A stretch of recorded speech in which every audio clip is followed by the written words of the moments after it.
Imagine a world where theater is banned, actors are outcasts, and yet drama refuses to die. It slips into festivals, hides in churches, explodes in marketplaces, and slowly becomes the foundation of everything we now call modern theater.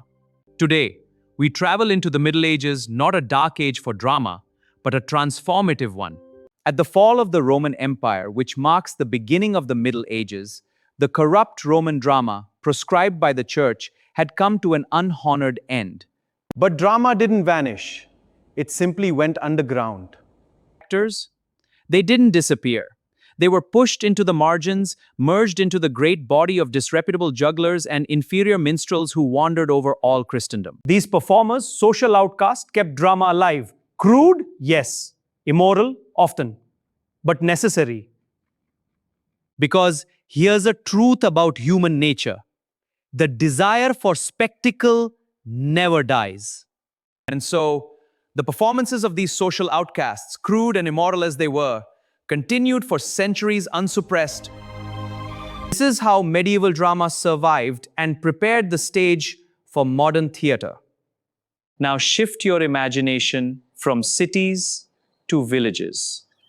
Here we find something fascinating: folk plays, survivals of primitive ceremonial traditions. These were performed during festivals, especially at harvest time. People no longer remembered their original meanings, but they still felt them. In England, these traditions became Morris dances, rough combat performances, comic dramatizations, and the characters, they became legends. St. George, Robin Hood, Maid Marian, the Green Dragon. What we're witnessing here is the birth of popular storytelling traditions. Then came mummings and disguisings, masked performances. And pageants, grand public displays.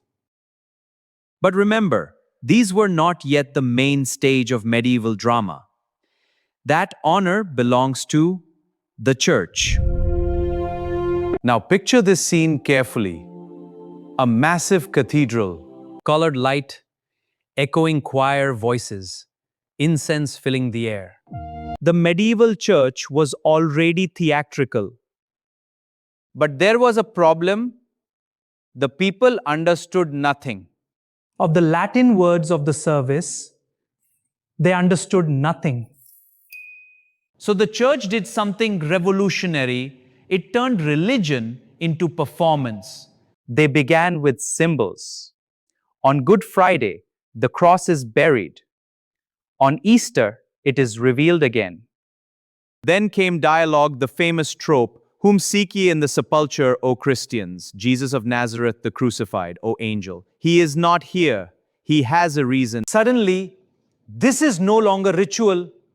This is drama. Actors appear. A priest becomes the angel, others become the three Marys. And the audience, they don't just watch, they feel. But success brings chaos. Audiences grow, excitement grows, reverence fades. And so, drama leaves the church. First to churchyards, then to marketplaces, then to open fields. Language changes too, from Latin to French and finally English. And something crucial happens. Control shifts from priests to people. Guilds to bakers, carpenters, sailors take over. Each performs a part of the grand story. Creation, Noah's Ark, Abraham and Isaac, life of Christ, day of judgment. This becomes the mystery cycle. Imagine this scale. The York cycle had 50 plays. And the casting? Sometimes symbolic. Watermen to Noah's Ark, bakers to Last Supper. That's not just theater, that's community identity. Let's talk about staging, because this is where it gets cinematic. These plays used pageant wagons, mobile stages moving through the town. And the effects? Surprisingly creative: Hellmouth, a giant head spewing fire. Heaven, a raised platform. Eden, a single tree. And my favorite archival details: 4 pair of angels' wings, 2 shillings and 8 pence. For mending of hell head, 6 pence. Item, link for setting the world on fire. That last one, medieval special effects. Now here's the twist. These were religious plays, but the audience wanted entertainment. So what happens?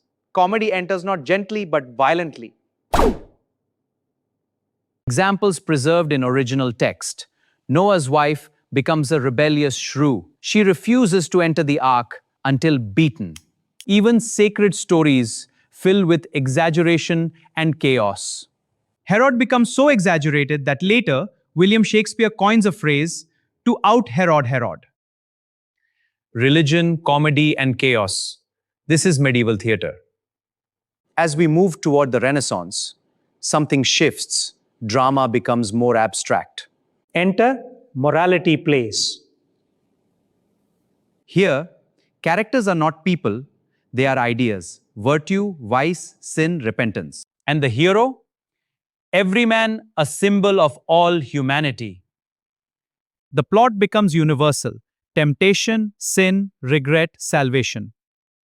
One famous example: Everyman. But there's a problem. Too much abstraction can weaken realism. So who steals the show? The vices. They are lively, funny, dangerously human. Now we reach something closer to modern theater, the interlude. Short, performed during feasts, less religious, more entertaining. In fact, many are simply farce. And here emerges one of the most important figures in theater history, the vice. A mischievous rogue who even defeats the devil on stage. Over time, this figure evolves into the clown of Elizabethan drama. These plays may seem crude, chaotic, and even absurd, but they shaped everything that followed. They gave us mixed genres, tragedy plus comedy, flexible time and space, minimal scenery, audience imagination, stock characters like the clown. Without them, there is no later theatrical tradition. Despite their flaws, the humble submission of Isaac, the devotion of Mary, the suffering of Christ, these moments touched even the hardest hearts. Not perfection, but emotional impact. That is the legacy of medieval drama. A tradition that shaped centuries of theater still echoes in what we watch today. If you found this lecture helpful, share your thoughts in the comments. Subscribe for more lectures on literature and criticism, and share this with others who want to learn.